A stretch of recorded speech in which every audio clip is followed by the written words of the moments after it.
제주 게스트하우스가 인생을 바꿔줄 줄 알았습니다. 지금은 캠핑카가 집입니다. 이 문장을 처음 들었을 때 솔직히 가슴이 철렁 내려앉으셨을 겁니다. 은퇴만 하면, 회사만 벗어나면 그동안 고생한 보상처럼 인생이 확 바뀔 거라고 믿었던 분들이라면 더더욱요. 제주 게스트하우스 바다, 여행객 느긋한 아침. 머릿속에서는 이미 성공한 노후 한 장면이 완성돼 있었을 겁니다. 그런데 현실은 캠핑카 한 대, 그것도 고물 스타렉스에서 하루를 버티는 삶이 됐다는 거죠. 이게 남 얘기 같으십니까? 막상 들여다보면 생각보다 우리 가까이에 있는 이야기입니다. 퇴직하고 나면 다들 비슷한 마음이 듭니다. 이제는 나를 위해 살아도 되겠다는 생각, 더 이상 출근 시간에 쫓기지 않아도 된다는 해방감. 문제는 그 해방감이 판단력을 흐린다는 데 있습니다. 그동안 미뤄뒀던 꿈이 갑자기 인생 계획이 되어버립니다.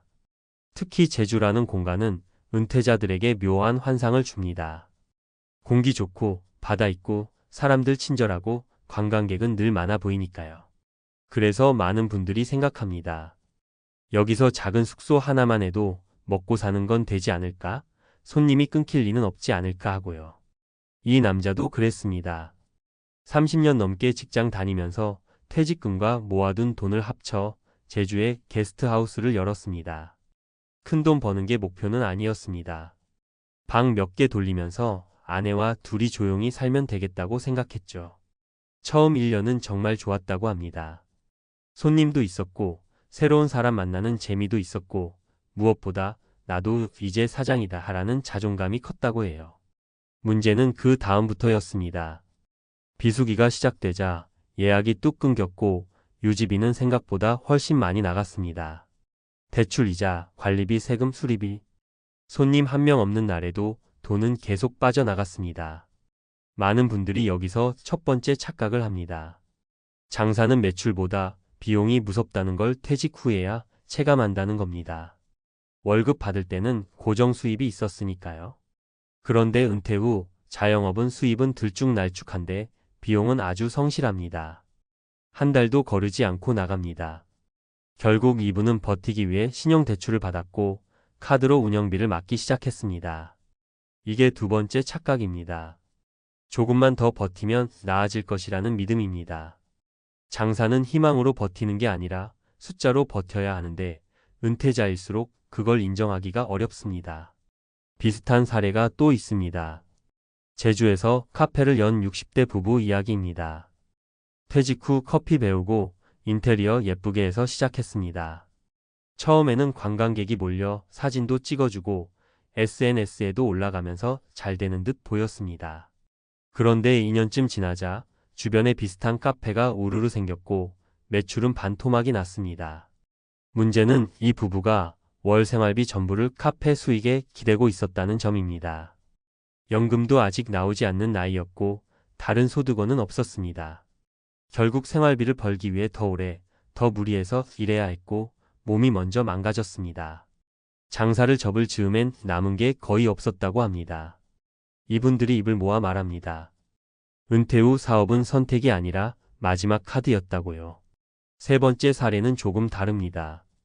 제주에서 게스트하우스를 하진 않았지만 전원주택을 짓고 소규모 민박을 겸하려던 분입니다. 계획은 아주 그럴듯했습니다. 평소엔 조용히 살다가 성수기에만 손님 받으면 된다고 생각했죠. 하지만 현실은 달랐습니다. 민박 허가, 지역 규제, 이웃 민원, 예상 못한 공사비 추가. 시작도 하기 전에 돈이 새어나갔고 결국 대출까지 끌어다 썼습니다. 노후를 위해 안정적으로 가져가야 할 자산이 오히려 매달 불안의 원인이 됐습니다. 이분이 가장 후회한 건 단 하나였습니다. 은퇴 후 삶을 유지가 아니라 도전으로 설계했다는 점입니다. 이 세 가지 사례의 공통점이 보이십니까? 제주라서 망한 게 아닙니다. 게스트하우스라서, 카페라서, 민박이라서 문제가 생긴 것도 아닙니다. 은퇴 후 삶에서 가장 중요한 기준이 빠져 있었다는 게 문제입니다. 바로 현금 흐름과 실패에도 다시 일어설 여지입니다.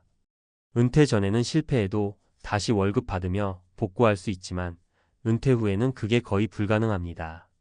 그래서 은퇴 후 사업은 한 번만 잘 되면이 아니라 최악의 경우에도 버틸 수 있는가를 먼저 봐야 합니다. 캠핑카에서 사는 이 남자의 이야기가 더 무서운 이유도 여기에 있습니다. 망한 게 문제가 아니라 다시 선택할 카드가 없다는 데 있습니다. 나이가 들수록 재취업은 어렵고 몸은 예전 같지 않습니다. 결국 최소한의 주거라도 지키기 위해 캠핑카 생활을 선택했지만 이건 자유가 아니라 생존에 가깝습니다. 많은 분들이 은퇴를 자유라고 생각하지만 준비 없는 자유는 가장 불안한 상태가 됩니다. 그래서 은퇴 준비에서 정말 중요한 건 화려한 꿈이 아닙니다. 제주에서 살고 싶다면 살아도 됩니다. 다만 그 삶이 실패해도 생활이 유지될 수 있는 구조인지부터 점검해야 합니다. 연금, 배당, 임대, 최소 생활비를 커버하는 안정적인 돈줄이 먼저입니다. 그 위에 꿈을 얹어야지 꿈 위에 노후를 얹으면 이렇게 무너집니다. 이 이야기를 들으면서 마음이 불편하셨다면 그건 겁주려는 게 아니라 아직 선택할 시간이 남아있다는 신호일지도 모릅니다. 은퇴 후 삶은 한 번의 큰 결단이 아니라 매달 숨 쉴 수 있는 구조를 만드는 과정입니다. 제주 게스트하우스가 인생을 바꿔줄 줄 알았다는 말, 사실 틀린 말은 아닙니다. 정말로 인생을 바꿉니다. 다만 더 나은 방향일지 더 불안한 방향일지는 준비에 달려 있습니다. 지금 이 순간에도 같은 꿈을 꾸고 계신 분이라면 적어도 캠핑카가 마지막 선택이 되지는 않도록 한 번 더 숫자를 들여다보시길 바랍니다. 앞선 이야기를 조금 다른 각도에서 풀어보겠습니다. 왜 이런 선택이 반복될까? 왜 은퇴 후에만 유독 이런 실패가 커질까 하는 질문입니다. 이건 개인의 판단 미스라기보다는 인간의 심리 구조와 깊이 연결돼 있다는 게 여러 연구와 책에서 공통으로 말하는 지점입니다. 행동경제학 쪽에서 아주 유명한 개념이 있습니다. 손실회피 성향이라는 건데 사람은 이익을 얻는 기쁨보다 손실을 피하려는 감정이 훨씬 더 강하다는 이야기입니다. 이 개념은 노벨 경제학상 수상자인 데니얼 카너먼이 쓴 생각에 관한 생각에서도 아주 자세히 설명됩니다. 은퇴 후 사업이 위험하다는 걸 머리로는 잘 알아도 이미 퇴직금과 시간을 들여 준비해온 사람은 멈추기가 너무 어렵습니다. 여기서 멈추면 그동안의 노력이 손실처럼 느껴지기 때문입니다. 그래서 더 버티고 더 넣고 결국 더 크게 무너집니다. 제주 게스트하우스 사례도 정확히 이 흐름을 따라갑니다. 처음에 문제가 보였을 때 접었으면 손실은 제한적이었을 겁니다. 하지만 대부분 이렇게 말합니다. 여기까지 왔는데 조금만 더 하면 나아질 것 같다고요. 이건 낙관이 아니라 심리적인 함정에 가깝습니다. 이미 쓴 돈과 시간이 판단을 흐리게 만드는 겁니다. 또 하나 중요한 근거는 은퇴 후 삶의 만족도를 다룬 연구들입니다. 미국과 유럽에서 은퇴자 수천 명을 추적한 연구들을 보면 은퇴 후 행복을 좌우하는 핵심 요인은 사업 성공이나 소득 증가가 아니라 예측 가능한 현금 흐름과 생활 리듬이라고 합니다. 이 내용은 은퇴 연구의 고전으로 불리는 The New Retirement 같은 책에서도 반복해서 강조됩니다. 사람은 생각보다 안정에 훨씬 민감한 존재라는 거죠. 매달 얼마가 들어오는지 모르는 상태는 금액이 크지 않아도 극심한 스트레스를 만듭니다.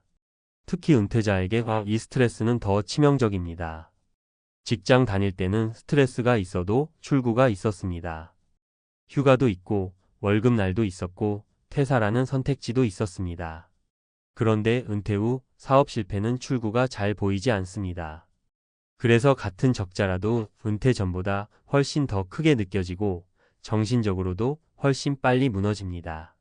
사회학 쪽 연구도 비슷한 결론을 냅니다. 은퇴 후 자영업에 뛰어든 사람들 중 상당수가 사실은 돈을 벌기 위해서라기보다 정체성을 유지하기 위해 선택했다는 겁니다. 더 이상 직함도 조직도 없는 상태에서 사장이라는 역할은 자존감을 지켜주는 마지막 방패가 됩니다. 문제는 이 자존감이 숫자보다 앞설 때입니다. 장사가 안 되는데도 접지 못하는 이유가 여기에 있습니다. 실패를 인정하는 순간 삶 전체가 실패처럼 느껴지기 때문입니다. 그래서 은퇴 후 삶을 설계할 때 가장 위험한 질문은 이겁니다. 뭘 하면 잘 될까가 아니라 이걸 실패하면 나는 어떻게 될까입니다. 논문과 책에서 공통으로 말하는 안전한 은퇴의 기준은 아주 단순합니다. 실패해도 생활이 유지되는 구조인가? 이 질문에 예라고 답할 수 있어야 합니다. 연금이든 배당이든 아주 소소한 현금 흐름이라도 기본 생활비를 덮고 있어야 합니다. 그래야 선택이 모험이 아니라 경험이 됩니다. 캠핑카에서 사는 그 남자의 이야기가 주는 진짜 교훈은 재주가 위험하다는 게 아닙니다. 은퇴 후 삶에서 가장 무서운 건 도전이 아니라 되돌아갈 수 없는 도전이라는 점입니다. 논문과 책들이 계속해서 경고하는 것도 바로 그 지점입니다. 은퇴 후의 자유는 안정 위에 얹을 때만 자유로 남습니다. 그렇지 않으면 자유는 순식간에 불안으로 바뀝니다. 지금 은퇴를 준비 중이시라면 혹은 이미 은퇴하셨다면 꿈을 접으라는 이야기가 아닙니다. 꿈을 살리기 위해서라도 먼저 숫자가 감당할 수 있는지부터 냉정하게 들여다보셔야 합니다. 그게 논문과 수많은 실패 사례들이 우리에게 주는 가장 현실적인 조언입니다.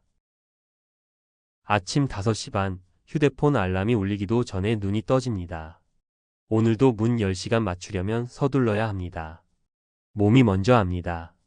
쉬는 날이 아니라는 걸요. 은퇴했을 때는 분명 이런 아침은 끝났다고 생각했습니다. 출근 알람 없는 삶, 눈 뜨면 커피 한 잔 마시고 천천히 하루를 시작하는 인생. 그런데 지금 제 하루는 회사 다닐 때보다 더 빠르게 시작됩니다. 이유는 단 하나입니다. 이거 말고는 길이 없었기 때문입니다. 편의점 자동문이 열리면서 찬 공기가 얼굴을 때립니다. 계산대 불을 켜고 담배 진열을 정리하고 유통기한 지난 도시락부터 확인합니다. 이 순간마다 머릿속을 스치는 생각이 있습니다. 내가 은퇴한 게 맞나? 라는 질문입니다. 사실 은퇴는 했습니다. 명함은 내려놨고 회사 사람들과의 단체 채팅방도 조용해졌습니다. 그런데 삶은 전혀 은퇴하지 않았습니다. 오히려 더 팍팍해졌습니다. 이야기의 주인공은 특별한 사람이 아닙니다. 30년 넘게 직장 다니다가 정년을 채우고 나온 어디서나 볼 수 있는 60대 남성입니다. 퇴직금도 받았고 국민연금도 예상보다 조금은 나왔습니다. 주변에서는 이제 좀 쉬어도 되겠다라고 말했습니다. 본인도 그렇게 믿었습니다. 처음 몇 달은 정말 좋았습니다. 평일 낮에 마트 가고 아침에 느긋하게 산책도 했습니다. 그런데 그 평온은 카드 명세서를 보는 순간 끝났습니다. 생활비를 적어본 적이 없었다는 게 문제였습니다. 회사 다닐 때는 월급이 꼬박 들어오니까 크게 신경 쓰지 않았습니다. 은퇴 후에도 비슷할 거라 생각했습니다. 그런데 월 200만 원이 훌쩍 넘는 지출은 연금으로 감당이 안 됐습니다. 병원비, 보험료, 관리비, 경조사비 하나하나 따지면 줄일 수 없는 것들 뿐이었습니다. 통장은 눈에 띄게 빨리 얇아졌습니다. 그때 처음으로 공포가 밀려왔습니다. 이 속도면 몇 년도 못 버티겠다는 생각이요. 첫 번째 사례는 바로 이 편의점 사장님 이야기입니다. 처음엔 아르바이트를 알아봤습니다. 마트 계산원, 경비, 주차 관리.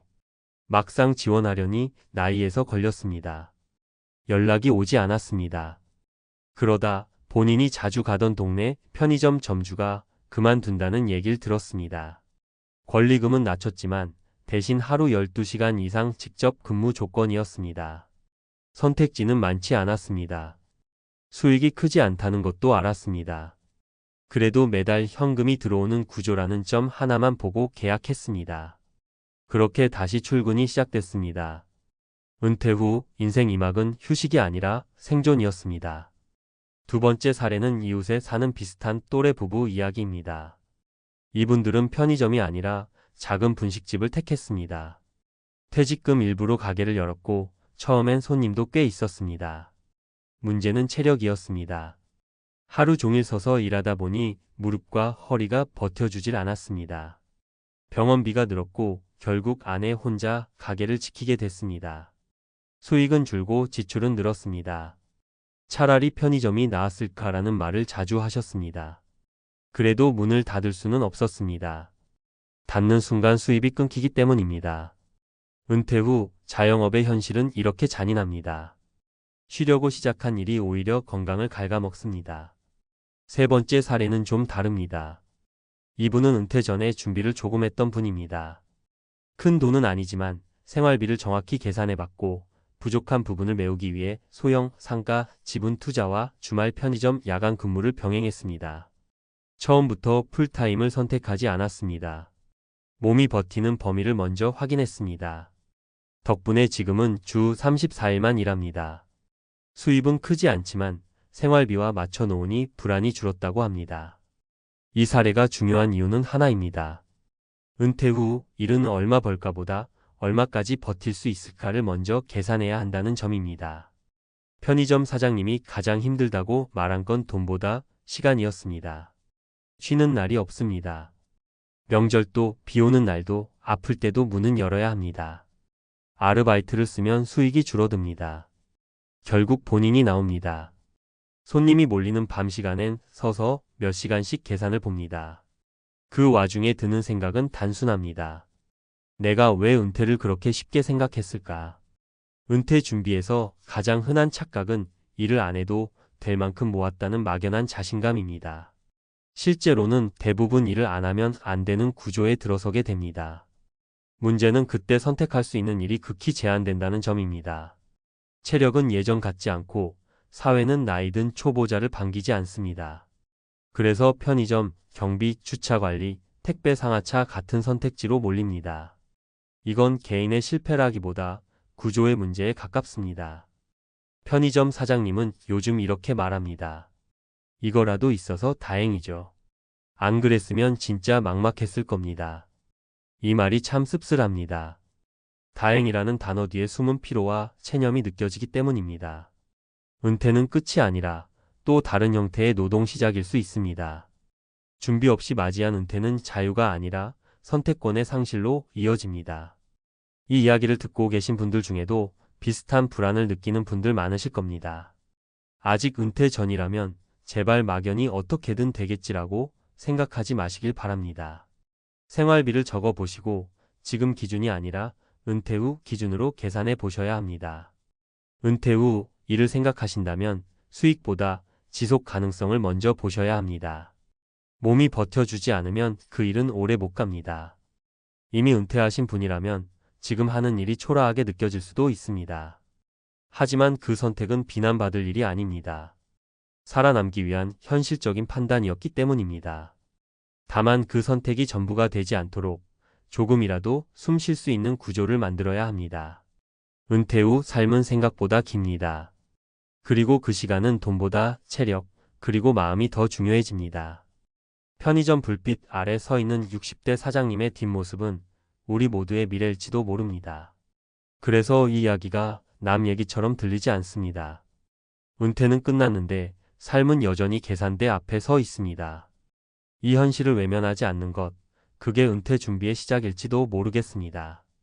앞선 이야기를 조금 떨어져서 보면 이 편의점 사장님의 선택은 개인의 용기나 실패로만 설명하기 어렵습니다. 이미 많은 연구와 책들이 같은 경고를 반복해 왔는데 우리는 그걸 너무 늦게 깨닫는 경우가 많습니다. 은퇴는 일을 그만두는 사건이 아니라 소득 구조가 완전히 바뀌는 인생의 전환이라는 점 말입니다. 노벨 경제학상 수상자인 로버트 머튼이 참여한 은퇴 연구들을 보면 공통된 메시지가 있습니다. 은퇴 후 가장 위험한 순간은 자산이 줄어드는 시점이 아니라 현금 흐름이 끊기는 순간이라는 겁니다.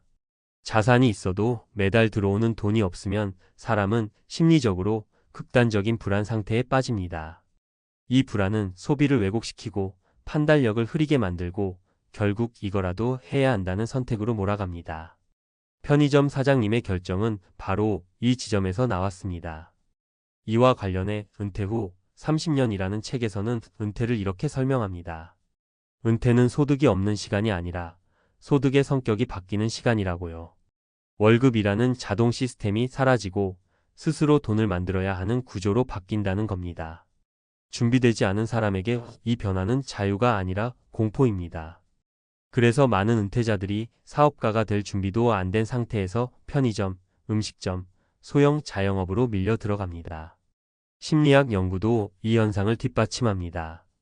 미국 심리학회에서 발표된 은퇴 관련 논문들을 보면 은퇴 후 우울과 불안의 가장 강력한 예측 변수는 자산 규모가 아니라 역할 상실과 통제감의 붕괴입니다. 회사에 다닐 때는 직함, 역할, 월급 날짜가 삶의 리듬을 만들어 줍니다. 은퇴 후 그 리듬이 사라지면 사람은 스스로를 무가치하게 느끼기 쉽습니다.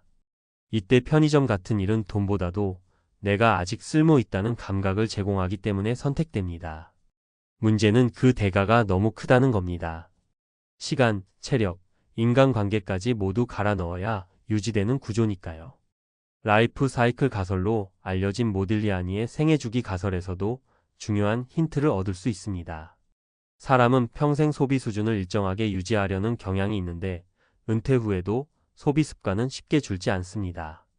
그래서 은퇴 초기에 생각보다 돈이 빨리 줄어든다는 공포를 느끼게 됩니다. 이 공포가 바로 성급한 선택을 부릅니다. 준비 없는 창업, 무리한 자영업, 과도한 노동.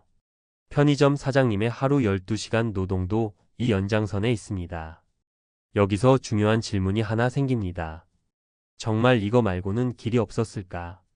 많은 책과 연구는 그렇지 않다고 말합니다. 다만 그 길은 은퇴 전에만 열려 있다는 단서를 붙입니다.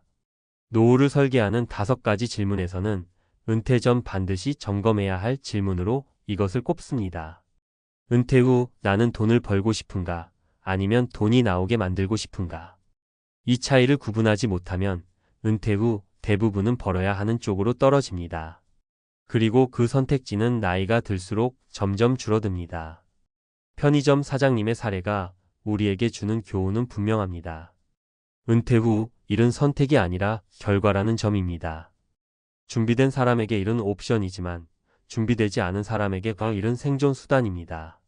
그리고 그 생존 수단은 대개 가장 힘든 형태로 나타납니다. 긴 시간, 낮은 마진, 높은 책임. 자영업의 최전선입니다. 그래서 은퇴 준비의 핵심은 얼마를 모으느냐 보다 어떤 구조를 만들어 놓느냐에 있습니다. 논문과 책들이 공통으로 말하는 것도 결국 이겁니다. 은퇴 후 삶의 질을 결정하는 건 자산의 크기가 아니라 불안을 관리할 수 있는 시스템입니다. 매달 들어오는 작은 현금 흐름, 체력을 소모하지 않는 일, 그리고 언제든 그만둘 수 있다는 선택권. 이것이 없는 은퇴는 언제든 편의점 불빛 아래로 되돌아갈 수 있습니다. 편의점 사장님의 고백은 그래서 개인의 하소연이 아니라 사회 전체에 던지는 질문처럼 들립니다. 우리는 정말 은퇴를 준비하고 있는 걸까? 아니면 퇴직만 준비하고 있는 걸까? 이 질문에 답하지 않는 한, 이거 말고는 길이 없었습니다. 라는 말은 앞으로도 계속 반복될 겁니다. 아침에 눈을 떴는데 갑자기 이런 생각이 스치면 그때부터 공포가 시작됩니다. 내가 지금 당장 일을 못하게 되면 이 생활이 유지될까? 통장에서 돈이 빠져나가는 속도를 내가 과연 끝까지 감당할 수 있을까? 그리고 무엇보다 10년 뒤에 나는 어떤 얼굴로 거울을 보게 될까 하는 생각 말입니다. 50대라는 나이는 아직 괜찮다고 스스로를 안심시키기엔 너무 늦고 이제부터 준비하면 충분하다고 말하기엔 애매하게 불안한 지점에 딱 서 있는 나이입니다. 그래서 더 무섭습니다. 모른 척하고 지나가면 정말로 돌이킬 수 없게 될까 봐요. 솔직히 말씀드리면 많은 분들이 이렇게 생각하십니다. 집도 있고 어느 정도 모아둔 돈도 있고 아직 회사도 다니니까 노후 걱정은 조금 더 있다가 해도 되지 않겠느냐고요. 그런데 은퇴를 앞두거나 막 은퇴한 분들을 실제로 만나보면 공통된 말이 하나 나옵니다. 그때 왜 미리 이걸 안 했을까? 여기서 말하는 그 한 가지는 거창한 투자 비법도 아니고 누군가만 아는 정보도 아닙니다. 바로 내가 앞으로 쓸 돈의 흐름을 정확하게 마주하는 일입니다. 생각이 아니라 숫자로, 기대가 아니라 현실로요. 첫 번째로 만난 분은 50대 초반까지 중견기업에서 성실하게 일하신 분이었습니다. 연봉도 괜찮았고 집도 이미 마련해 두셨고 주변에서 보기엔 안정적인 삶이었죠. 그런데 퇴직을 3년 앞두고 건강 문제로 회사를 그만두게 되면서 모든 게 급변했습니다. 그제야 노후 생활비를 따져보셨는데 막연히 한 달에 이 정도면 되겠지 하고 생각했던 금액과 실제로 나가는 돈 사이의 차이가 너무 컸습니다. 보험료, 관리비, 부모님 병원비, 자녀 지원까지 합치고 나니 예상보다 훨씬 큰 돈이 매달 빠져나가고 있었습니다. 이미 늦었다는 생각에 불안이 커졌고 결국 무리한 투자로 한 번 더 승부를 보려다 자산이 크게 줄어들었습니다. 이분이 나중에 하신 말이 아직도 기억에 남습니다. 돈이 부족했던 게 아니라 미리 계산하지 않았던 게 문제였다고요. 두 번째 사례는 맞벌이로 열심히 살아오신 부부 이야기입니다. 50대 중반, 이제 조금 여유가 생겼다고 느끼던 시점에 은퇴 후 삶을 상상하며 전원생활을 꿈꾸셨습니다. 주변에서도 인생 한 번뿐인데 즐기며 살라고 부추겼죠. 그런데 막상 내려가서 살아보니 생활비 구조가 완전히 달라졌습니다. 자동차 유지비가 늘고 병원 한 번 가는 것도 큰일이 되고 예상치 못한 집 수리비가 계속 발생했습니다. 도시에서 살 때와는 전혀 다른 돈의 흐름이었지만 이미 자산 구조를 바꿔버린 뒤였습니다. 결국 다시 도시로 돌아왔지만 그 과정에서 상당한 자금이 소모됐습니다. 이 부부가 가장 후회한 건 내려가기 전 단 한 번도 실제 노후 지출을 시뮬레이션해 보지 않았다는 점이었습니다. 그저 괜찮을 거라는 감정에 기대 결정했다는 겁니다. 세 번째는 아직 50대 후반, 은퇴를 2년 정도 남겨둔 분 이야기입니다. 이분은 앞선 사례들을 보고 충격을 받아서라도 지금 당장 현실을 보자고 마음먹으셨습니다. 월별 카드 사용 내역부터 지난 몇 년간의 고정 지출, 앞으로 늘어날 가능성이 있는 비용까지 하나하나 적어 내려갔습니다. 처음엔 너무 적나라해서 보기 싫을 정도였다고 합니다. 하지만 그 과정을 거치면서 방향이 완전히 바뀌었습니다. 불필요한 보험을 정리했고 은퇴 후에도 유지 가능한 소비 수준을 미리 체험해봤고 무엇보다 자산을 어떻게 나눠야 심리적으로 흔들리지 않는지 감을 잡게 됐습니다. 이분은 아직 은퇴하지 않았지만 이미 마음만큼은 훨씬 편안해 보였습니다. 미래가 완벽히 보장돼서가 아니라 적어도 어떤 위험이 있는지는 알고 있기 때문이었습니다. 비참한 노후를 피하는 결정적 한 가지는 돈을 더 버는 방법이 아니라 내가 어떤 속도로 돈을 쓰며 살아가게 될지를 지금 확인하는 일입니다. 50대는 이걸 할 수 있는 마지막 골든타임에 가깝습니다. 아직 소득이 있고, 아직 선택지를 바꿀 수 있고, 아직 실수해도 회복할 시간이 조금은 남아 있습니다. 그런데 이 시기를 그냥 흘려보내면 60대가 됐을 때 선택은 급격히 줄어듭니다. 그때는 계산이 아니라 후회가 앞서게 됩니다. 많은 분들이 노후 준비를 연금이나 투자, 상품으로만 생각하시지만 진짜 출발점은 훨씬 현실적인 데 있습니다. 지금의 생활비가 은퇴 후에도 유지 가능한지, 줄일 수 있는 부분은 무엇인지, 그리고 내가 감당할 수 있는 불안의 크기는 어디까지인지 스스로에게 솔직해지는 겁니다. 이 과정을 피하면 피할수록 노후는 더 공포스러운 얼굴로 다가옵니다. 반대로 지금 마주하면 불안은 줄어들고 선택은 늘어납니다. 아직 늦지 않았습니다. 50대라서 가능한 준비가 분명히 있습니다. 다만 그 시작은 희망적인 상상이 아니라 조금은 불편한 현실 점검이어야 합니다. 오늘 통장을 열어보고 카드 내역을 보고 앞으로의 나에게 솔직해지는 것. 이 한 가지가 50대 이후의 삶을 비참한 노후로 갈지 그나마 버틸 수 있는 노후로 갈지 갈라놓는 진짜 기준이 됩니다. 여기서 한 걸음 더 들어가 보겠습니다. 왜 그렇게 많은 50대가 생각은 했는데 계산은 안 했다는 같은 후회를 남길까요? 이건 개인의 게으름 문제라기보다 인간의 본능에 가깝습니다.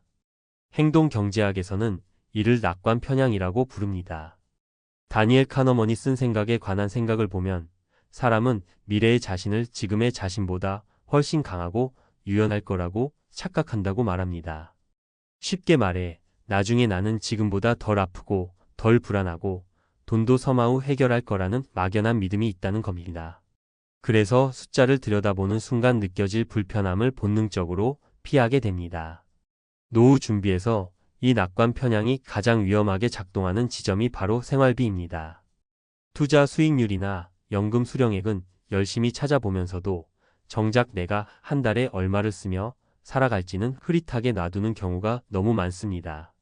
미국의 은퇴 연구로 유명한 라이프 사이클 가설을 보면 사람은 생애 전체에 걸쳐 소비를 평탄하게 유지하려는 성향이 있다고 설명합니다. 그런데 문제는 은퇴 후에도 소비가 크게 줄어들지 않는다는 데 있습니다. 일은 안 하는데 지출은 생각보다 그대로 남아있는 경우가 훨씬 많다는 거죠. 특히 의료비, 주거 유지비, 인간관계 비용은 나이가 들수록 오히려 늘어나는 경향을 보입니다. 토머스 프리드먼이 쓴 책이나 여러 은퇴 관련 서적에서도 반복해서 나오는 메시지가 하나 있습니다. 노후를 무너뜨리는 건 큰 한 방의 실패보다 매달 조금씩 새는 돈이라는 이야기입니다. 50대 때는 이 조금씩이 잘 보이지 않습니다. 월급이라는 댐이 있어서 어디서 새는지 체감이 안 되거든요. 하지만 은퇴라는 순간 댐이 사라지고 나면 그동안 무심코 흘려보낸 소비 습관이 그대로 현실이 됩니다. 그래서 은퇴 직후 많은 분들이 생각보다 돈이 빨리 줄어든다는 공포를 처음 경험합니다. 여기서 중요한 포인트는 계산이 사람을 불안하게 만들기도 하지만 동시에 가장 강력한 안정장치가 된다는 사실입니다. 하버드대 노화 연구에서도 노년기의 삶의 만족도를 높이는 요인으로 통제감을 꼽습니다. 돈이 많아서가 아니라 내가 상황을 이해하고 있다는 느낌이 있을 때 불안이 줄어든다는 겁니다. 실제로 은퇴 후 우울감이 낮은 집단을 보면 자산 규모보다 지출 구조를 명확히 알고 있는 경우가 많습니다. 얼마를 쓰고 어디까지 줄일 수 있고 어떤 상황에서는 위험해지는지를 이미 머릿속에 그려본 사람들이죠. 그래서 50대에 꼭 해야 할 이 한 가지는 단순한 가계부 작성이 아닙니다. 내 삶을 데이터로 바라보는 연습입니다. 지금의 생활을 그대로 유지하면 몇 년을 버틸 수 있는지, 생활 수준을 한 단계 낮추면 선택지가 얼마나 늘어나는지, 반대로 예상치 못한 사건 하나가 터졌을 때 얼마나 흔들리는지를 시뮬레이션해 보는 겁니다. 이 과정은 솔직히 기분 좋지 않습니다. 하지만 책과 논문이 공통으로 말하는 건 이 불편함을 통과한 사람과 피한 사람의 노후 격차는 생각보다 훨씬 크다는 점입니다. 많은 분들이 그럼 너무 절약하며 살아야 하나요? 라고 묻습니다. 꼭 그렇지는 않습니다. 오히려 반대입니다. 미리 계산한 사람일수록 써도 되는 돈과 쓰면 안 되는 돈의 경계가 분명해집니다. 그 경계가 있어야 여행도, 취미도, 인간관계도 죄책감 없이 즐길 수 있습니다. 계산 없는 낙관은 결국 불안을 키우고 계산된 현실 인식은 오히려 자유를 줍니다. 결국 50대 노후 준비의 핵심은 돈의 크기가 아니라 태도입니다. 미래를 막연히 믿느냐 아니면 조금 냉정하게 들여다보느냐의 차이입니다. 논문과 책들이 하나같이 말하는 건 이겁니다. 은퇴 이후의 삶은 갑자기 시작되는 게 아니라 이미 50대의 소비 습관과 선택 속에서 만들어지고 있다는 사실입니다. 아직 늦지 않았다는 말이 위로로 끝나지 않으려면 오늘은 반드시 현실을 숫자로 한번 마주해 보셔야 합니다. 그게 비참한 노후를 피하는 가장 현실적인 출발선입니다. 통장을 열어보는 순간 손이 멈췄다고 합니다. 숫자가 틀린 줄 알았답니다. 강남 한복판에서 30년 넘게 돈을 다뤘던 사람, 지점장까지 올라갔던 사람이었거든요. 매달 수억씩 오가는 계좌를 보며 살았고 직원들 노후 상담도 수도 없이 해줬던 사람입니다. 그런데 정작 자기 통장 앞에서는 숨이 막혔다고 하더군요. 이 정도면 충분하다고 믿어왔던 숫자가 퇴직을 코앞에 둔 순간 갑자기 너무 작아 보였던 겁니다. 밤에 불을 끄고 누웠는데 숫자들이 머릿속에서 계속 돌아다녀서 잠이 안 왔다고 합니다. 그날이 바로 은퇴가 현실이 된 날이었습니다. 사실 이 이야기가 무서운 이유는 특별해서가 아닙니다. 너무 흔해서 무섭습니다. 우리 대부분도 비슷하게 생각하고 살아오거든요. 월급이 높았으니 괜찮겠지, 퇴직금도 꽤 되니 버티겠지, 연금도 있으니 큰 문제는 없겠지. 특히 금융권에 오래 계셨던 분들은 더 그렇습니다. 남의 자산은 냉정하게 분석하면서도 내 노후만큼은 막연한 낙관으로 덮어두는 경우가 많습니다. 이 강남은행 지점장도 그랬습니다.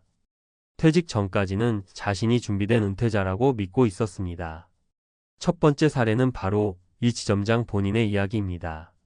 명예퇴직을 앞두고 자산을 정리해보니 숫자만 보면 나쁘지 않았습니다.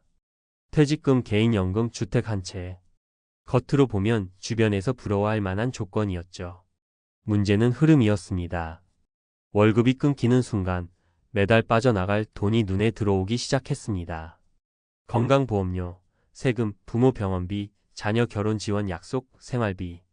그동안은 월급으로 자연스럽게 덮이던 지출들이 한꺼번에 얼굴을 드러냈습니다.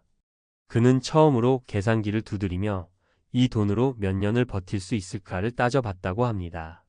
그때 깨달았다고 하더군요.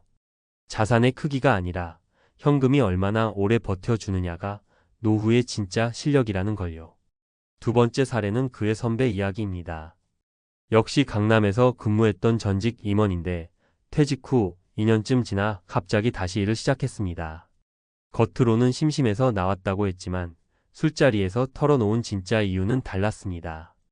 연금은 생각보다 적었고 자녀에게 도와준 돈이 예상보다 컸고 집값은 올랐지만 팔 수 없는 돈이었습니다. 통장 잔고는 줄어드는데 다시 채울 방법이 없다는 공포가 매일 밤 찾아왔다고 합니다.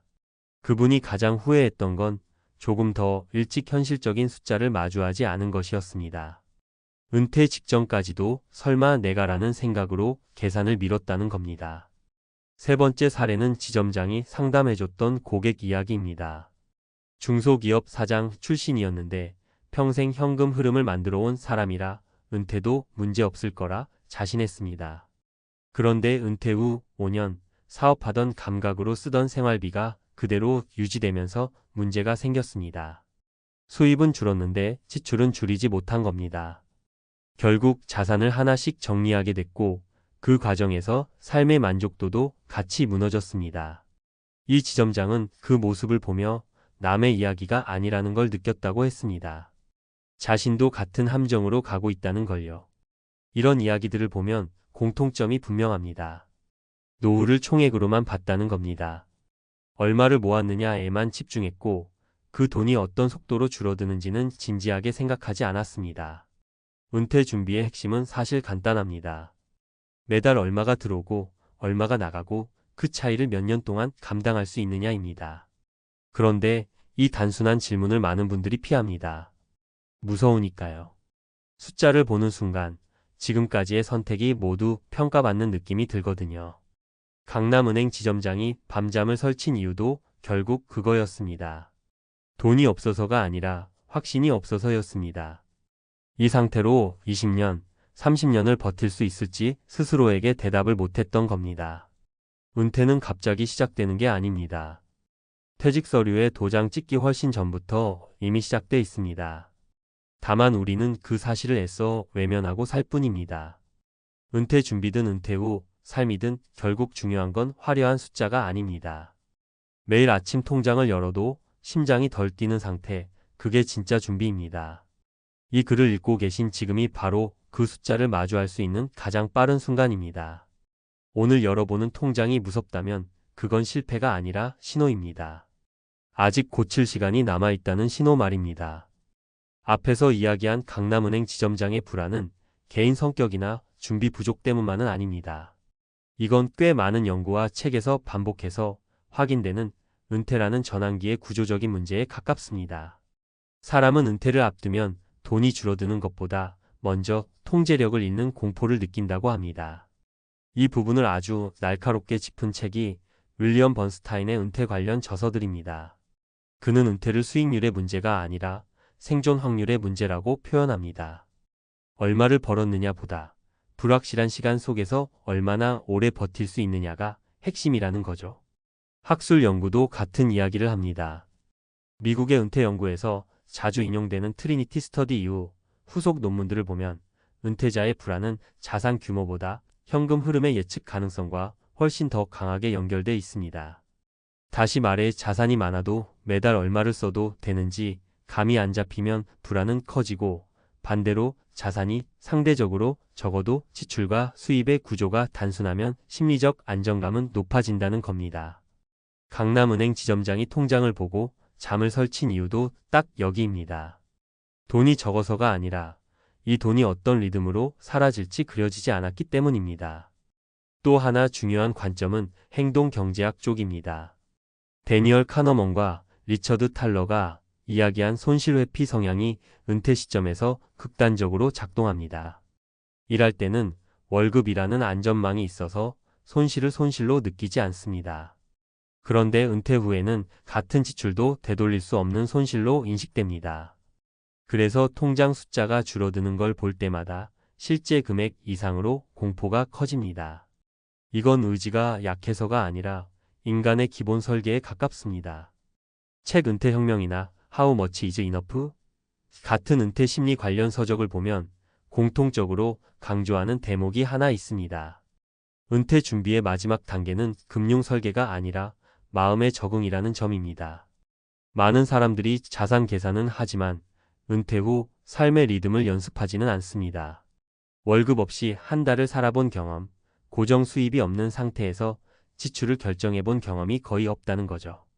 그래서 실제 은퇴가 시작되면 작은 변수에도 크게 흔들립니다. 논문에서도 흥미로운 결과가 있습니다. 은퇴 후 만족도가 높은 사람들의 공통점은 수익률이 아니라 예상과 현실의 차이가 작다는 점이었습니다. 기대를 낮게 잡은 사람일수록 실제 삶에서 느끼는 안정감은 더 컸습니다. 반대로 은퇴 전 삶의 수준을 그대로 유지하겠다고 마음먹은 사람들은 평균적으로 더 빠르게 불안을 경험했습니다. 강남은행 지점장 선배가 다시 일을 시작한 것도 돈이 완전히 바닥나서가 아니라 심리적 임계점을 먼저 넘었기 때문일 가능성이 큽니다. 여기서 중요한 교훈이 하나 나옵니다. 은퇴 준비는 숫자를 늘리는 게임이 아니라 불확실성을 줄이는 과정이라는 겁니다. 책과 연구들은 하나같이 말합니다. 노후 자금의 정답은 얼마가 아니라 내가 이 숫자를 믿고 잠들 수 있느냐입니다. 그래서 많은 전문가들이 은퇴 직전 몇 년은 일부러 수입을 줄여 살아보라고 조언합니다. 고통스럽지만 그 경험이 은퇴 후 공포를 크게 줄여준다는 겁니다. 결국 강남은행 지점장이 통장을 보며 밤잠을 설친 그 순간은 실패가 아니라 너무 늦게 찾아온 정직한 경고였다고 볼 수 있습니다. 논문과 책들이 반복해서 말해주는 것도 같습니다. 은퇴의 공포는 피할 수 있는 문제가 아니라 미리 연습하지 않으면 반드시 찾아오는 과정이라는 겁니다. 중요한 건 그 공포를 언제 마주하느냐입니다. 퇴직 전이냐, 퇴직 후 몇 년이 지나서냐. 그 차이가 노후의 방향을 완전히 갈라놓습니다. 회사 다닐 때는 월급날이 있었잖아요. 날짜는 달라도 어쨌든 이번 달도 들어오겠지라는 확신이 있었는데 은퇴하는 순간 그 확신이 사라집니다. 대신 생기는 건 이런 생각이죠. 이번 달은 괜찮은데 다음 달은? 내년은? 그리고 제일 무서운 질문 하나가 남습니다. 이 돈 언제까지 버틸까? 오늘 이야기할 이 은퇴자도 딱 그랬습니다. 평생 직장 다니다가 정년 퇴직했고 퇴직금이랑 이것저것 모아둔 돈도 있었습니다. 겉으로 보면 그래도 준비는 된 편 아니야? 라는 말 들을 정도였죠. 그런데 은퇴하고 첫 해가 지나자 마음이 달라졌다고 합니다. 통장 잔고는 줄어들기만 하고 다시 채워지는 날은 없었거든요. 숫자가 조금씩 깎여 나가는 걸 매달 직접 보는 건 생각보다 사람을 많이 무너뜨립니다. 돈이 없어서가 아니라 돈이 들어오지 않는다는 사실이 사람을 불안하게 합니다. 그분이 가장 두려웠던 건 큰 지출이 아니었습니다. 병원비나 자식 결혼자금 같은 큰 돈도 걱정이었지만 진짜 무서운 건 매달 빠져나가는 생활비였습니다. 카드값, 관리비, 보험료, 식비. 하나하나 보면 크지 않은데 합치면 매달 몇백은 그냥 사라집니다. 아무 일 없어도 돈은 나가는구나라는 걸 은퇴하고 나서야 체감했다고 하더군요. 그래서 이분이 계속 붙잡고 고민했던 게 딱 하나였습니다.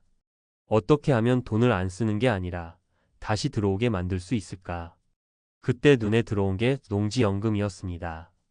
처음엔 반신반의했습니다. 농지는 시골에 있는 땅이었고 직접 농사 지을 생각도 없었습니다. 그냥 언젠가 팔아서 노후 자금에 보태야지 정도로만 생각하던 자산이었죠. 그런데 알아보니 이 땅 하나로 매달 연금처럼 돈을 받을 수 있다는 겁니다. 결론부터 말하면 이분은 농지 한 필지로 매달 600만 원 안팎을 받는 구조를 만들었습니다. 중요한 건 대박이 아니라 고정이었다는 겁니다. 주식처럼 오르내리지 않고 임대처럼 세입자, 눈치 볼 필요도 없고 매달 같은 날 같은 금액이 들어옵니다. 은퇴자가 가장 원하던 그림이었죠. 첫 번째 사례는 이분 이야기입니다. 수도권 외곽에 있던 농지였고 시세로 보면 아주 비싼 땅은 아니었습니다. 하지만 농지연금은 시세만 보는 게 아니라 면적, 위치, 연령, 지급 방식 등을 종합해서 설계합니다. 이분은 일시금 욕심을 버리고 종신형에 가까운 구조를 선택했습니다. 많이 받고 빨리 받자보다 적어도 죽을 때까지 끊기지 않게를 선택한 거죠. 그 결과 매달 600이 조금 안 되는 금액이 통장에 들어오기 시작했습니다. 5년이 지난 지금 이분이 제일 자주 하는 말이 있습니다. 돈보다 마음이 다르다. 통장을 열 때마다 줄어드는 숫자가 아니라 채워지는 숫자를 보는 게 이렇게 큰 차이일 줄 몰랐다고 합니다. 두 번째 사례는 부부 은퇴자입니다. 이 부부는 처음에 농지연금을 망설였습니다. 이유는 단순합니다. 자식한테 남길 게 없어질까 봐였습니다. 이 고민 정말 많은 분들이 하십니다. 그런데 이 부부가 계산을 다시 해봤습니다. 농지를 그냥 보유하면 현금 흐름은 0이고 관리만 신경 써야 합니다. 나중에 팔아서 자식에게 남길 수는 있지만 그때까지 부부는 매달 생활비를 다른 자산에서 꺼내 써야 합니다. 반대로 농지연금을 활용하면 그 땅은 담보로 묶이지만 그 대신 매달 현금이 들어옵니다. 이 부부는 연금으로 받은 돈 일부를 생활비로 쓰고 일부는 따로 모았습니다. 아이러니하게도 자식에게 남길 돈이 줄어들까 봐 망설였던 선택이 결과적으로는 자식에게 손 벌리지 않는 노후를 만들어줬습니다. 5년이 지나 보니 자식에게 가장 큰 부담을 안 준 선택이 바로 그 농지연금이었다고 합니다. 세 번째 사례는 조금 다른 이야기입니다. 이분은 농지연금을 너무 늦게 알아서 후회한 케이스입니다. 농지를 팔아서 이미 상당 부분을 생활비로 써버린 뒤였거든요. 그래도 남아있던 작은 농지로 연금을 설계했습니다. 금액은 월 600까지는 안 됐지만 그분이 말하길 이 돈이 있고 없고는 완전히 다른 세상이라고 합니다. 이전에는 생활비를 쓰면 통장이 줄어드는 게 보였는데 지금은 연금이 그 속도를 확실히 늦춰줍니다. 완벽한 해결책은 아니었지만 노후의 공포를 관리 가능한 불안으로 낮춰줬다고 표현하더군요. 이 세 사례를 보면 공통점이 있습니다. 농지연금이 부자가 되는 방법은 아니라는 겁니다. 대신 노후를 망가뜨리는 가장 큰 공포, 매달 들어오는 돈이 없다는 불안을 줄여줍니다. 은퇴 후 삶에서 진짜 중요한 건 자산 총액이 아니라 현금 흐름이라는 말, 이분들 이야기를 들으면 실감하게 됩니다. 많은 분들이 은퇴 준비를 할 때 숫자를 크게 봅니다. 얼마 모았나? 몇 억인가? 그런데 은퇴 후 삶은 숫자를 잘게 쪼개서 봐야 합니다. 이번 달 얼마 들어오나? 다음 달도 같을까? 내가 아파도 이 돈은 계속 들어올까? 농지연금은 이 질문에 비교적 명확한 답을 줍니다. 적어도 살아있는 동안은 들어온다. 물론 모든 사람에게 맞는 선택은 아닙니다. 농지가 있어야 하고 제도 이해도 필요하고 중간에 해지하면 불리한 점도 있습니다. 하지만 분명한 건 하나입니다. 은퇴 후 통장에서 가장 무서운 건 잔고가 적은 게 아니라 들어오는 줄이 끊기는 순간이라는 사실입니다. 농지 한 필지로 월 600을 받는 이 은퇴자가 5년 뒤에 느낀 변화는 돈의 크기보다도 그 끊기지 않는 흐름이 주는 안정감이었습니다. 은퇴를 앞두고 있거나 이미 은퇴하셨다면 한 번쯤은 이런 질문을 해보셔야 합니다. 내 통장은 앞으로 줄어들기만 할 구조인가? 아니면 작더라도 다시 채워지는 구조인가? 이 질문에 대한 답이 노후의 공포를 견디는 힘을 완전히 바꿔놓을 수도 있습니다. 앞선 이야기를 조금 더 멀리서 보면 이 농지연금 선택이 단순한 제도 활용이 아니라 인간 심리에 꽤 정확히 맞아떨어진 선택이었다는 걸 알 수 있습니다. 은퇴 후 삶에서 가장 크게 흔들리는 건 자산 규모가 아니라 마음입니다. 이건 개인 느낌이 아니라 학계에서도 계속 반복해서 나오는 결론입니다. 경제학에서 오래전부터 이야기해온 개념 중에 생애주기가설이라는 게 있습니다. 젊을 때는 벌고 중년에는 모으고 노년에는 쓴다는 흐름이죠. 이 이론을 처음 체계화한 학자들이 쓴 연구를 보면 노년의 만족도를 결정하는 핵심 요인으로 자산의 총합보다 안정적인 소비 가능성을 더 중요하게 봅니다. 쉽게 말해 통장에 얼마가 있느냐보다 이번 달도 다음 달도 같은 수준으로 쓸 수 있느냐가 사람을 덜 불안하게 만든다는 겁니다. 이걸 아주 현실적으로 풀어낸 책이 바로 더 리타이어먼트 인컴 퍼즐입니다. 이 책에서 반복해서 강조하는 문장이 있습니다. 은퇴자는 투자 수익률보다 소득의 예측 가능성을 더 높게 평가한다는 겁니다. 시장이 아무리 좋아도 다음 달 얼마가 들어올지 모르면 불안해지고 소비를 줄이게 됩니다.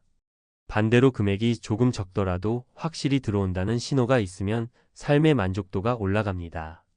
농지연금이 주는 효과가 바로 이 지점입니다. 또 하나 흥미로운 연구는 노벨 경제학상 수상자인 리처드 탈러의 행동경제학 연구입니다. 그는 사람들이 돈을 하나의 통장으로 보지 않고 머릿속에서 용도를 나눠 관리한다고 설명합니다. 이걸 멘탈 어카운팅이라고 부르죠.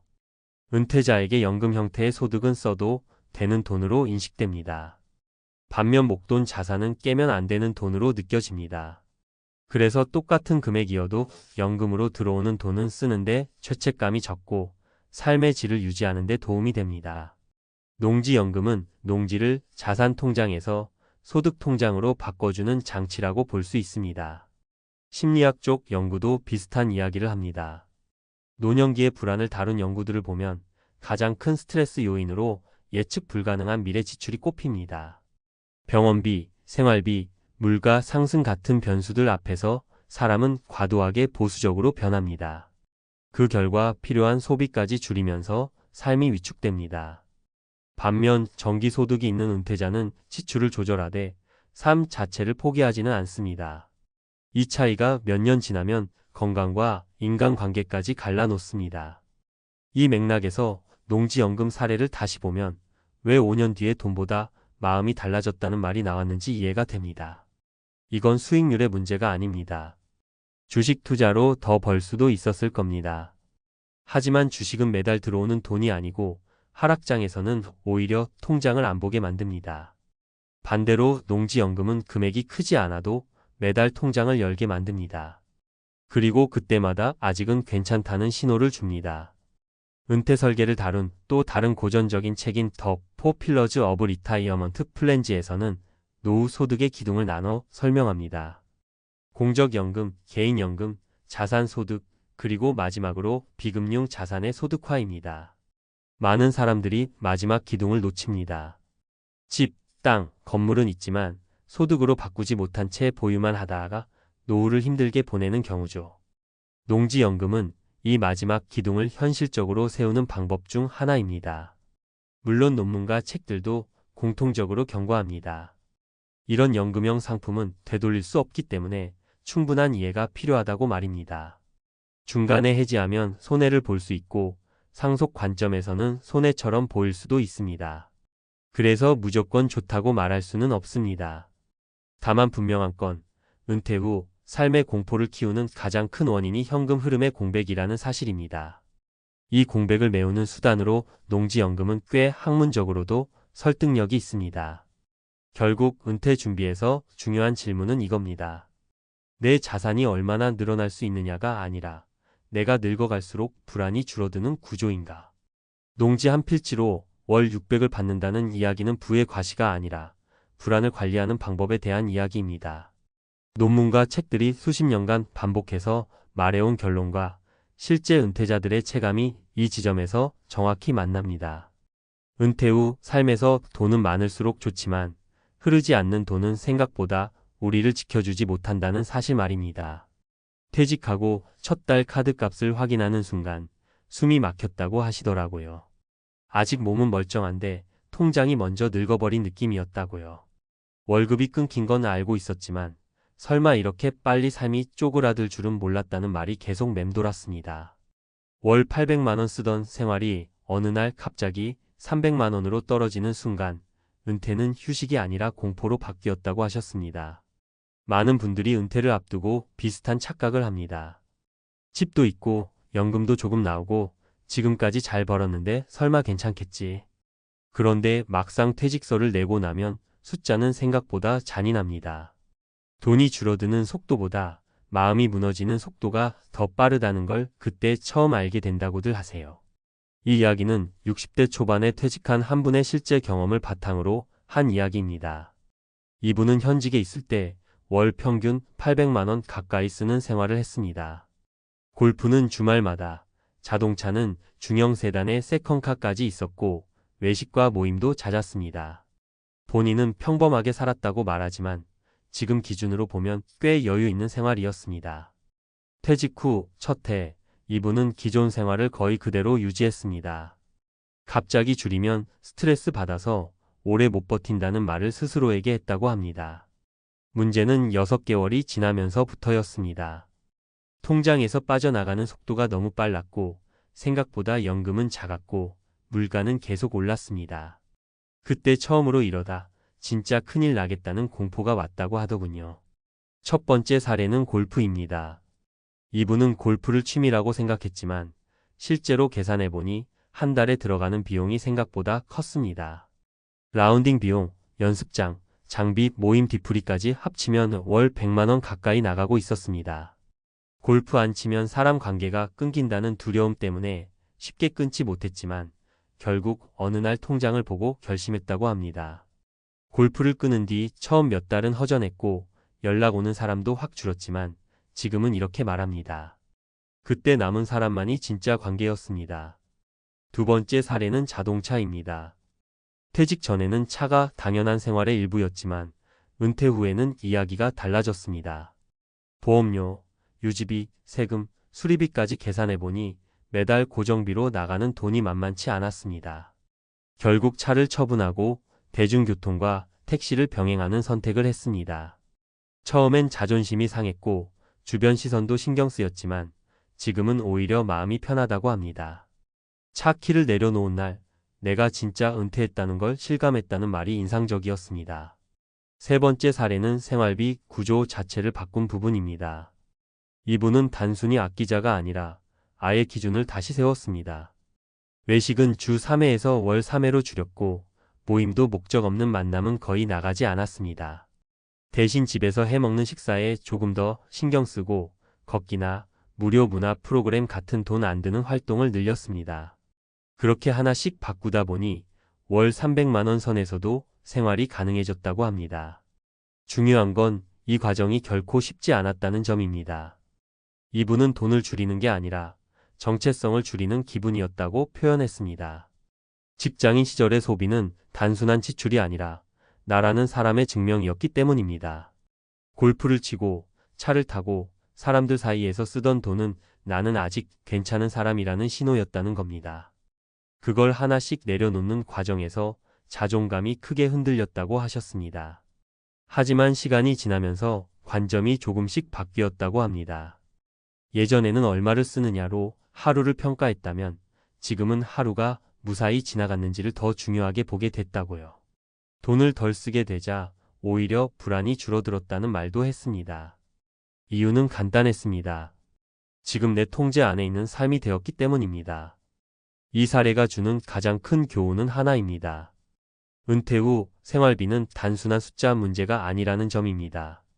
월 800에서 300으로 줄이는 건 계산기의 문제가 아니라 마음의 문제입니다. 많은 분들이 은퇴 준비를 이야기할 때 자산 규모, 연금 액수만 따지지만 정작 중요한 건 어떤 생활을 포기할 수 있는가입니다. 은퇴 준비를 하시는 분이라면 퇴직 전에 꼭 한 번은 연습해 보셔야 합니다. 일부러라도 한두 달 정도 생활비를 줄여 살아보는 겁니다. 그때 드는 불편함과 감정이 은퇴 후 겪게 될 현실에 훨씬 가깝습니다. 은퇴 후에 처음 줄이려 하면 충격이 너무 큽니다. 이미 은퇴하신 분이라면 아직 늦지 않았습니다. 이분처럼 한 번에 다 줄이지 않아도 됩니다. 골프든 자동차든 모임이든 가장 큰 지출 하나부터 정리해보는 겁니다. 그 하나가 정리되면 생각보다 숨이 조금 쉬어질 겁니다. 이분은 마지막으로 이런 말을 했습니다. 월 300으로 사는 게 목표가 아니라 월 300으로도 불안하지 않은 마음을 만드는 게 목표였습니다. 은퇴 후 삶은 화려함이 아니라 지속 가능성이 기준이 됩니다. 그 기준을 받아들이는 순간 공포는 조금씩 사라지고 현실이 보이기 시작합니다. 여기서 한 걸음 더 들어가 보겠습니다. 왜 이렇게 많은 은퇴자들이 돈이 줄어드는 순간 단순한 불편함이 아니라 공포에 가까운 감정을 느낄까요? 이건 의지의 문제가 아니라 인간의 뇌 구조와 깊이 연결돼 있다는 게 여러 연구와 책에서 반복해서 나옵니다. 행동경제학자 다니엘 카너먼이 쓴 생각에 관한 생각을 보면 사람은 얻는 기쁨보다 잃는 고통을 훨씬 크게 느끼도록 설계돼 있다고 합니다. 이걸 손실회피 성향이라고 부르죠. 월 800에서 300으로 줄어든다는 건 단순히 500이 줄어든 게 아니라 내가 누리던 정체성의 일부를 잃었다고 뇌가 받아들인다는 겁니다. 그래서 숫자보다 감정이 먼저 무너집니다. 은퇴자들이 돈이 없어서 힘든 게 아니라 마음이 먼저 무너졌다고 말하는 이유가 여기에 있습니다. 또 하나 중요한 연구는 은퇴 이후 행복을 추적한 하버드 성인 발달 연구입니다. 이 연구에서 반복해서 나오는 결론이 있습니다. 소득 수준보다 중요한 건 예측 가능성이라는 겁니다. 많이 쓰느냐, 적게 쓰느냐보다 앞으로도 이 생활이 유지될 수 있다는 확신이 있을 때 불안이 줄어든다는 거죠. 앞서 이야기한 60대 사례도 마찬가지였습니다. 월 300이 넉넉해서가 아니라 이 숫자가 통제 가능하다고 느끼는 순간부터 공포가 줄어들기 시작한 겁니다. 경제 쪽 책에서도 비슷한 이야기가 나옵니다. 모건 하우절의 돈의 심리학을 보면 돈 문제의 본질은 수익률이 아니라 행동이라고 강조합니다. 은퇴 후 가장 위험한 사람은 자산이 적은 사람이 아니라 과거의 소비 습관을 내려놓지 못하는 사람이라고 말하죠. 수입이 줄었는데도 똑같이 쓰면 그건 계산의 문제가 아니라 착각의 문제입니다. 여기서 많은 분들이 오해하는 게 하나 있습니다. 나는 검소하게 살 수 있어라는 믿음입니다. 문제는 검소함이 갑자기 생기지 않는다는 데 있습니다. 심리학자 로이 바우마이스터의 자제력 연구를 보면 자제력은 근육처럼 쓰면 닳고 평소에 안 쓰면 갑자기 발휘되지 않는다고 합니다. 퇴직 후 한꺼번에 모든 걸 줄이려다 실패하는 이유가 바로 이겁니다. 그래서 은퇴 준비에서 가장 현실적인 조언은 돈을 더 모으라는 말이 아닙니다. 생활비를 줄이는 연습을 미리 해보라는 겁니다. 이건 재무 설계라기보다 심리 적응 훈련에 가깝습니다. 한 달만이라도 의도적으로 소비를 줄여보면 내가 어디서 불안을 느끼는지, 무엇을 포기하기 가장 힘든지가 드러납니다. 그게 바로 은퇴 후 진짜 리스크입니다. 책 은퇴 후 30년을 설계하라 같은 은퇴 설계서에서도 공통으로 강조하는 게 있습니다. 은퇴는 소득의 변화가 아니라 삶의 리듬이 완전히 바뀌는 사건이라는 점입니다.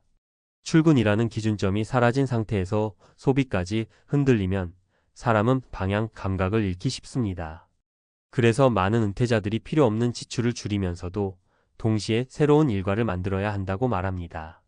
돈을 안 쓰는 대신 시간을 쓰는 구조로 바꾸는 거죠. 앞서 나온 60대 사례가 버틸 수 있었던 이유도 여기에 있습니다. 골프와 자동차를 끊으면서 생긴 공백을 그냥 참고 견딘 게 아니라 걷기, 도서관, 지역 프로그램 같은 새로운 루틴으로 채웠기 때문입니다. 이건 단순한 절약이 아니라 삶의 구조 조정입니다. 결국 은퇴 후 생활비의 핵심 질문은 이겁니다. 얼마면 살 수 있을까가 아니라 얼마면 마음이 버틸 수 있을까입니다.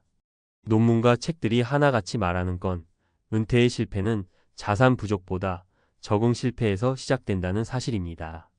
월 300으로 사는 삶이 비참한 게 아니라 월 300으로 살 준비가 안 된 상태가 비참한 겁니다.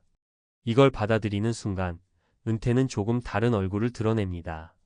덜 쓰는 삶이 아니라 덜 흔들리는 삶으로 바뀌기 시작합니다. 그리고 그때서야 비로소 돈이 아니라 내가 다시 통제권을 쥐고 있다는 느낌이 들기 시작합니다. 그게 많은 은퇴자들이 말하는 늦게 찾아온 진짜 안도의 순간입니다. 이 숫자로 정말 월 500이 나올까? 계산기 두드리기 전까지는 다들 될 것 같지 않나? 라고 말합니다. 그런데 막상 숫자를 넣는 순간 분위기가 바뀝니다. 은퇴 후 월 500, 이 말이 갑자기 희망이 아니라 공포로 바뀌는 지점이 딱 여기입니다. 은퇴 준비 상담을 하다 보면 가장 많이 듣는 말이 이겁니다. 큰 욕심 없어요. 그냥 월 500만 꾸준히 나오면 돼요. 듣기엔 참 소박해 보입니다. 그런데 이 말 뒤에는 공통된 착각이 하나 숨어 있습니다. 월 500이라는 숫자를 소득이 아니라 생활비로만 본다는 점입니다. 생활비는 지금 쓰는 돈이고 소득은 앞으로 만들어야 할 돈인데 이 둘을 같은 선상에 놓고 생각해 버리는 거죠. 직장 다닐 때는 월급이 자동으로 찍혔습니다. 별 생각 안 해도 500이든 600이든 들어왔습니다. 그래서 은퇴 후에도 비슷할 거라고 무의식적으로 기대합니다. 하지만 은퇴하는 순간 구조가 완전히 바뀝니다. 이제는 내가 만든 시스템이 돈을 벌어와야 합니다. 내가 아프든 시장이 흔들리든 물가가 오르든 상관없이 말입니다. 이걸 계산 안 하고 은퇴하면 월 500은 목표가 아니라 스트레스가 됩니다. 첫 번째 사례부터 말씀드려 볼게요. 50대 후반에 퇴직한 남성입니다. 퇴직금과 기존 자산을 합쳐서 약 10억 원 정도를 가지고 있었습니다. 본인은 당연히 월 500은 가능하다고 생각했습니다. 10억이면 많잖아요. 문제는 자산의 형태였습니다. 그중 절반 이상이 거주 중인 아파트였고 나머지도 대부분 정기예금이었습니다. 예금 이자는 세후로 보면 월로 나눴을 때 체감이 거의 안 됩니다. 집은 살고 있으니 현금이 안 됩니다. 결국 실제로 월마다 들어오는 돈은 연금 포함해도 200 중반이 안 됐습니다. 부족한 300은 어디서 메꿨을까요? 처음엔 예금 깨서 쓰고 그 다음엔 주식 조금씩 팔았습니다. 이때부터 문제가 시작됐습니다. 자산은 그대로인데 마음은 계속 쪼그라듭니다. 이번 달도 또 깼네라는 말이 습관처럼 나옵니다. 결국 이분은 월 500이 아니라 월 500을 쓰는 속도를 두려워하게 됐습니다. 두 번째 사례는 조금 다릅니다. 자산은 7억 정도였습니다. 숫자만 보면 앞 사례보다 적습니다. 그런데 이분은 은퇴 전부터 계산을 해봤습니다. 월 500이 목표가 아니라 최소 월 현금 흐름이 얼마까지 나오는지가 기준이었습니다. 배당 중심 자산, 소형 임대, 연금 수령 시점 조절까지 다 합쳐서 월 300 후반 정도의 안정적인 흐름을 먼저 만들었습니다. 부족한 금액은 파트타임으로 메웠습니다. 중요한 건 이분은 나는 지금 월 500을 벌고 있다고 생각하지 않았다는 점입니다. 내 자산은 매달 이만큼 일을 하고 있다고 생각했습니다. 심리 상태가 완전히 다릅니다. 시장이 흔들려도 공포가 덜합니다. 왜냐하면 구조를 알고 있기 때문입니다. 이분에게 월 500은 숫자가 아니라 결과였습니다. 세 번째 사례는 가장 많은 분들이 공감하실 겁니다. 부부 합산 자산이 약 6억. 연금도 있습니다. 계산상으로는 빠듯하지만 가능할 것 같았습니다. 문제는 은퇴 후 생활비가 줄지 않았다는 점입니다. 오히려 늘었습니다. 시간은 많아지고 병원 갈 일도 늘고 사람 만날 기회도 많아집니다. 은퇴하면 돈 덜 쓸 줄 알았어요 라는 말 정말 많이 나옵니다. 이 부부는 월 500을 목표로 삼았지만 실제로는 매달 550, 600이 나갔습니다. 처음엔 카드값으로 그 다음엔 비상금으로 결국 자산을 잠식하기 시작했습니다. 이분들이 가장 후회한 건 투자 실패가 아닙니다. 은퇴 전에 은퇴 후 씀씀이를 진지하게 상상해 보지 않았다는 점이었습니다. 여기서 중요한 이야기를 하나 드려야 합니다. 월 500은 절대적인 숫자가 아닙니다. 누구에게는 충분하고 누구에게는 턱없이 부족합니다. 더 중요한 건 이 돈이 어디서 어떤 형태로 나오느냐입니다. 노동으로 버는 500과 자산이 만들어내는 500은 심리적 무게가 전혀 다릅니다. 전자는 아프면 멈추고 후자는 구조가 무너지면 같이 무너집니다. 그래서 은퇴 준비에서 가장 위험한 질문은 월 500 가능할까요? 입니다. 가장 먼저 해야 할 질문은 내 자산은 지금 어떤 일을 하고 있나? 입니다. 많은 분들이 계산기를 두려워합니다. 숫자를 보는 순간 현실이 드러나기 때문입니다. 하지만 계산하지 않는다고 현실이 바뀌지는 않습니다. 오히려 계산을 미룰수록 공포는 커집니다. 은퇴 후 가장 불안한 순간은 돈이 없을 때가 아니라 돈이 얼마나 버틸지 모를 때입니다. 방향 없이 쓰는 돈이 사람을 가장 빨리 지치게 합니다. 은퇴 후 월 500 만들 수 있느냐고요. 가능한 사람도 있고 불가능한 사람도 있습니다. 하지만 한 가지는 분명합니다. 지금 자산을 공개하고 냉정하게 계산해 본 사람만이 그 답을 알고 있습니다. 감으로 은퇴하면 감으로 불안해집니다. 숫자로 은퇴를 준비한 사람만이 숫자에 덜 흔들립니다. 이 글을 읽고 통장 앱을 켜기가 망설여지신다면 그 마음부터가 이미 은퇴 준비의 신호입니다. 무섭지만 지금 보는 게 가장 쌉니다. 은퇴하고 나서 보는 계산은 항상 더 비쌉니다. 여기서 한 발 더 들어가 보겠습니다. 왜 월 500 이야기가 이렇게 사람을 불안하게 만드는지 감정 말고 근거로 풀어볼게요. 은퇴 현금 흐름 이야기가 나올 때 거의 빠지지 않고 등장하는 연구가 있습니다. 흔히 말하는 트리니티 스터디입니다. 이 연구가 말한 핵심은 단순합니다. 자산에서 얼마를 꺼내 쓰느냐 보다 어떤 순서로 시장을 맞느냐가 은퇴 성패를 갈랐다는 점입니다. 같은 자산, 같은 수익률이라도 은퇴 초반에 시장이 흔들리면 월 500은 금세 무너집니다. 이걸 학자들은 순서 위험이라고 부릅니다.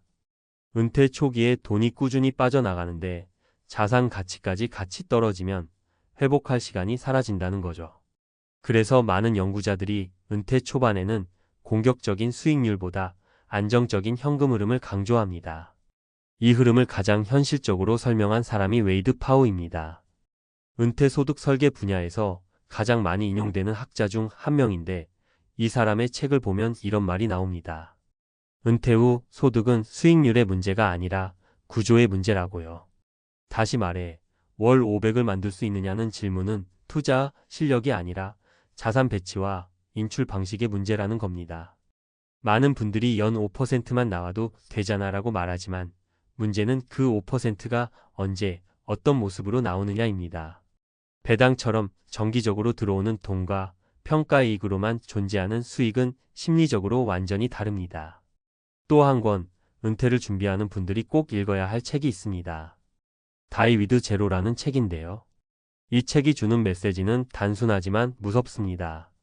사람들은 죽을 때 돈이 부족해서 후회하는 게 아니라 돈을 제대로 쓰지 못해서 후회한다는 겁니다. 그런데 여기서 중요한 전제가 하나 빠져 있습니다. 제대로 쓰려면 먼저 언제까지 쓸 수 있는지가 계산돼 있어야 합니다. 계산 없는 소비는 자유가 아니라 불안입니다. 월 500을 쓰는 은퇴자가 편안하려면 그 500이 몇 년 동안 나와도 괜찮은지 이미 알고 있어야 합니다. 국내외 연구를 보면 또 하나 공통된 결론이 나옵니다. 은퇴자의 만족도는 자산 규모보다 예측 가능성과 더 강하게 연결돼 있다는 점입니다. 다시 말해 10억을 가지고도 매달 얼마가 나올지 모르는 사람보다 7억으로도 매달 들어오는 돈이 정해진 사람이 훨씬 안정감을 느낍니다. 그래서 연금, 배당, 임대 같은 반복 소득이 은퇴에서 과대평가되는 게 아니라 오히려 과소평가돼 왔다고 볼 수 있습니다. 이쯤 되면 질문이 바뀌어야 합니다. 월 500 가능할까요?가 아니라 내 자산은 어떤 방식으로 월 500에 가까워질 수 있을까요?로요. 어떤 분은 500 전부를 자산에서 뽑아야 하고 어떤 분은 300만 자산에서 나오면 나머지는 노동이나 활동으로 채울 수 있습니다. 연구에서도 완전 은퇴보다 부분 은퇴가 재무 안정성과 정신 건강 모두에서 더 긍정적이라는 결과가 계속 나옵니다.